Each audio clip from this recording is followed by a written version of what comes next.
एक गांव में घोंचूराम मोचूराम नाम के दो मित्र रहते थे। घोंचूराम बहुत उस्ताद था, किंतु मोचूराम भी उससे कुछ कम नहीं था। वह भी उस्तादों का उस्ताद था। एक दिन दोनों ने तय किया कि गांव से दूर जाकर कहीं नौकरी की जाए और दोनों नौकरी की तलाश में निकल पड़े। दोनों ने आपस में तय कर लिया कि एक ही जगह नौकरी करेंगे, इकट्ठे रहेंगे और जो मिलेगा उसे आधा आधा बांट लेंगे। शहर में आकर दोनों बहुत दिनों तक भटकते रहे, लेकिन ऐसी नौकरी ना मिली जहां दोनों एक साथ रह सके।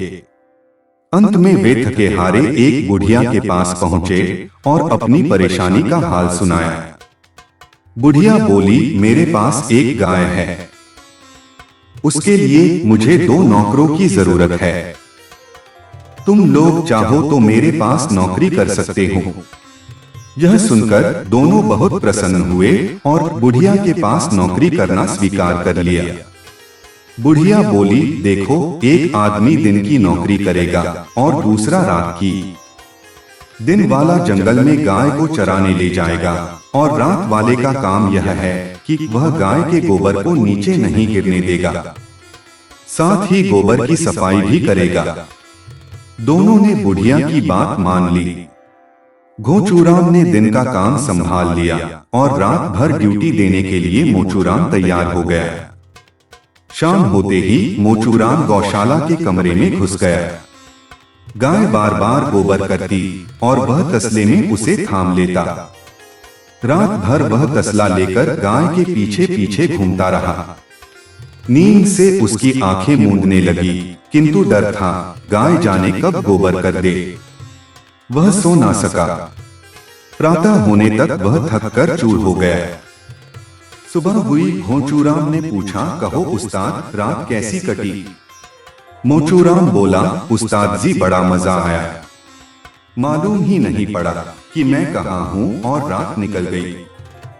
अब घोंचूराम की बारी थी। उसने गाय को गौशाला से निकाला और छड़ी लेकर उसके पीछे हो लिया।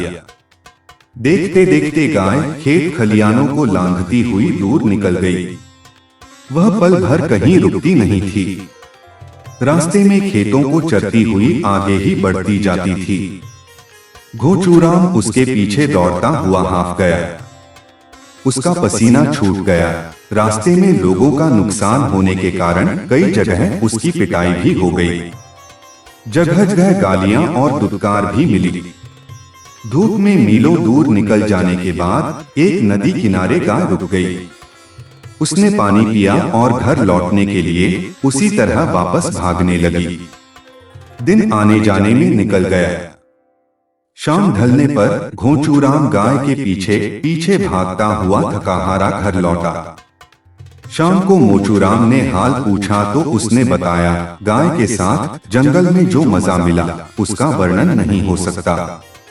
गाय नहीं, सही मायने में ये तो गौमाता है। बड़ी ही सुशील, शांत और सहज स्वभाव की है। यहाँ से सीधे नदी के तट पर पहुंची। वहां हरे घास का मैदान है। किनारे पर एक घने पत्तों वाला बरगद का पेड़ है। गाय वही चरती रही और मैं पेड़ के नीचे तानपूरा बनकर पड़ा रहा। शाम को इसने नदी में पानी पिया और अपने साथ मुझे सीधे घर ले आई गाय के साथ आता देखकर लोग मुझे कृष्ण कन्हैया कहकर बुलाने लगे। वाह, क्या बात है! मोचूराम मन ही मन तड़प उठा और बोला, उस्ताद जी, एक दिन मुझे भी मौका दो, मैं भी नदी के किनारे उस हरे भरे मैदान को देखना चाहता हूँ। गाय के साथ देखकर लोग मुझे भी कृष्ण कन्हैया कहकर बुलाने लगेंगे। सचमुच कितना मजा आएगा। घोंचूराम तो चाहता ही था कि किसी तरह दिन की नौकरी से पीछा छूटे, इससे तो रात की नौकरी अच्छी। वह बोला, क्यों नहीं, तुम चाहो तो हम आपस में नौकरी बदल ले। सुबह की नौकरी तुम करो और रात वाली तुम्हारी ड्यूटी मैं कर लूंगा। दोनों में बात पक्की हो गई। अगले दिन जंगल जाते हुए घोंचूराम बोला कि जंगल में केवल सोने का काम है, इसलिए चारपाई भी अपने साथ लेते जाओ। मोचूराम ने गाय को गौशाला से निकाला और चारपाई सिर पर रखकर उसके पीछे हो लिया। छूटते ही गाय दुम दबाकर भाग निकली। मोचूराम सिर पर खाट उठाए उसके पीछे दौड़ने लगा और सोचता रहा। गाय सीधे नदी के किनारे घास के मैदान में पहुंचेगी, वहां जाकर अपना चारा लेगी और मैं ठंडे बरगद के पेड़ के नीचे खाट बिछाकर मस्ती में पड़ा रहूंगा। कितना मजा आएगा, वह सोचता जा रहा था और गाय पवन वेग से भागती ही जा रही थी, लोगों के खेत खलिहानों को रौंदती हुई।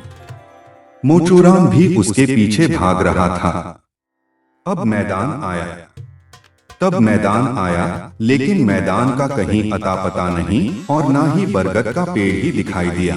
उबड़-खाबड़ जंगल और सूखी झाड़ियों के बीच गाय के पीछे भागते हुए मोचूराम बुरी तरह थक गया। दोपहर के बाद नदी के तट पर पहुंचकर गाय ने पानी पिया और उसी रफ्तार में वापस घर की तरफ भाग आई। शाम तक अपना उदास चेहरा लिए मोचूराम भी घर आ पहुंचा। वह क्रोध से जला जा रहा था, किंतु घोंचूराम मन ही मन मुस्कुरा रहा था।